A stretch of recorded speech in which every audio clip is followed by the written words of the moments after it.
question de cette capsule est de savoir quels sont les précurseurs du décodage. Comme on l'a vu dans d'autres capsules, le français est une langue alphabétique, c'est-à-dire qu'elle s'appuie sur un alphabet pour transcrire les sons de la parole. C'est pour cette raison que les précurseurs qui ont été dégagés par la recherche impliquent essentiellement l'aspect graphémique d'une part ou phonémique d'autre part de la langue.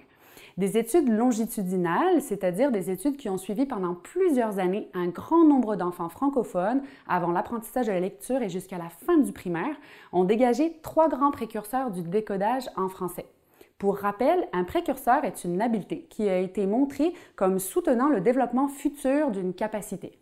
Ainsi, les enfants francophones qui apprennent le plus facilement à décoder présentent généralement un bon niveau de discrimination phonémique, un bon niveau de segmentation phonémique et une bonne connaissance du nom et surtout du son des lettres de l'alphabet français. Commençons par détailler ce qu'est la discrimination phonémique. La langue française inclut de nombreux sons proches, comme par exemple les sons f et v ou encore les sons p et b.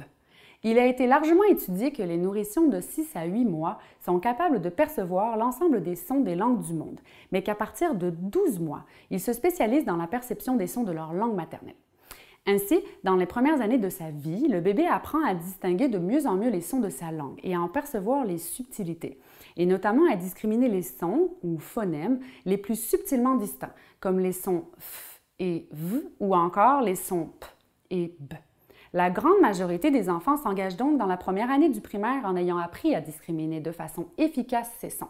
S'ils sont encore occasionnellement confondus au moment d'apprendre à lire, apprendre à associer ces phonèmes proches à des graphèmes distincts finira de les distinguer et permettra à l'enfant de ne plus les confondre.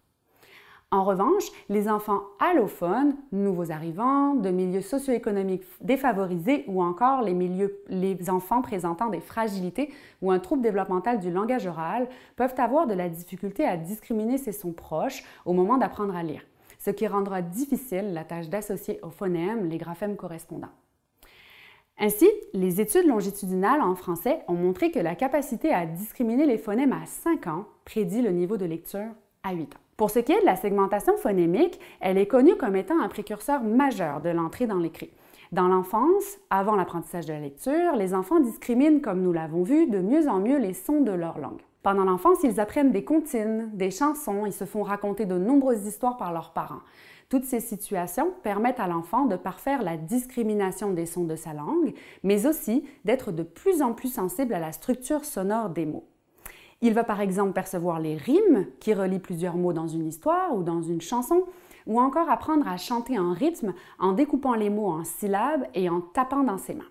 Cette capacité à percevoir les rimes et les syllabes est connue sous le nom de sensibilité phonologique. Elle est souvent rapportée comme un précurseur du décodage, mais en réalité, la relation entre la sensibilité phonologique et le décodage est plus subtile. En effet, l'unité de base de la langue française écrite n'est pas la rime ou la syllabe, mais bien le phonème. C'est pour cela que la segmentation phonémique est rapportée plus clairement et dans toutes les langues alphabétiques comme le précurseur majeur de l'entrée dans l'écrit. Cependant, segmenter les mots en sons n'est pas aussi aisé et naturel que peut l'être la perception des rimes ou des syllabes dans un mot. Le phonème n'est en effet pas une unité facilement perceptible puisque la parole va vite et que l'influence de l'articulation rapide des mots à l'oral peut rendre ardue la tâche de segmenter les phonèmes de façon claire. C'est pour cela que la segmentation phonémique doit faire l'objet d'un enseignement explicite et systématique.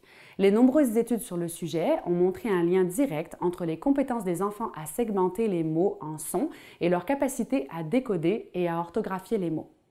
Alors, dans ce cas, pourquoi la sensibilité aux rimes et aux syllabes est également souvent rapportée comme un précurseur important de l'entrée dans l'écrit?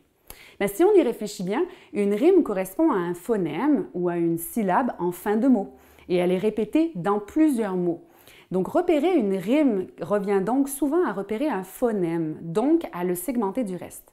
Aussi, lorsqu'un enfant segmente un mot en syllabes, il remarque que le mot est découpable en unités plus petites et comme pour les rimes, il segmente sans s'en rendre compte un mot en syllabes dont une ou plusieurs peuvent être constituées d'un seul phonème. Donc lorsqu'un enfant repère que les mots chapeau et cadeau riment, il isole sans s'en rendre compte le phonème O en fin de mot. Lorsqu'il découpe en syllabes les mots animal ou encore et colle, il isole sans effort le premier phonème de ces mots. Un enfant qui présente un bon niveau de sensibilité phonologique sera donc davantage prêt à recevoir un enseignement explicite de la segmentation phonémique qu'un enfant qui ne perçoit que difficilement rimes et syllabes. Pourtant, les études auprès d'enfants en début de primaire ont montré que c'est bien le travail explicite sur le phonème qui soutient le mieux l'accès au décodage.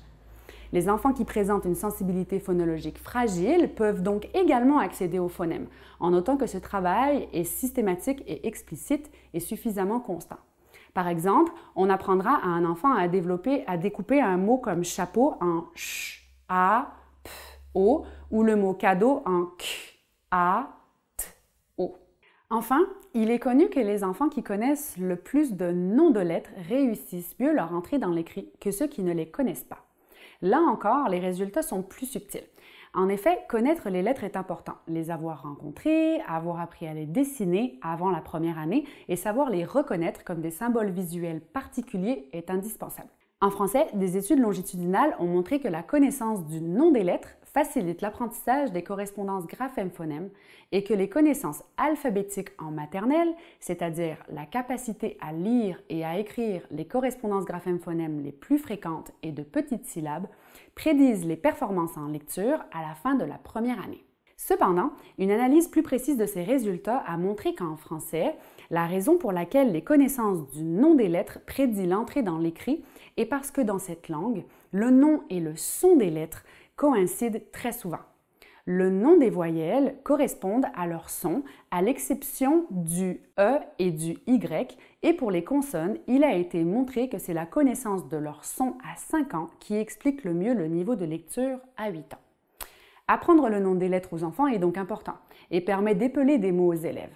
Mais c'est bien savoir à quel son correspondent les lettres de l'alphabet qui explique le mieux, en français, le succès futur en décodage. En résumé, pour entrer dans l'écrit, les enfants ont besoin de distinguer les constituants qui leur permettent d'appliquer le principe alphabétique, c'est-à-dire de faire correspondre aux graphèmes les phonèmes correspondants et inversement.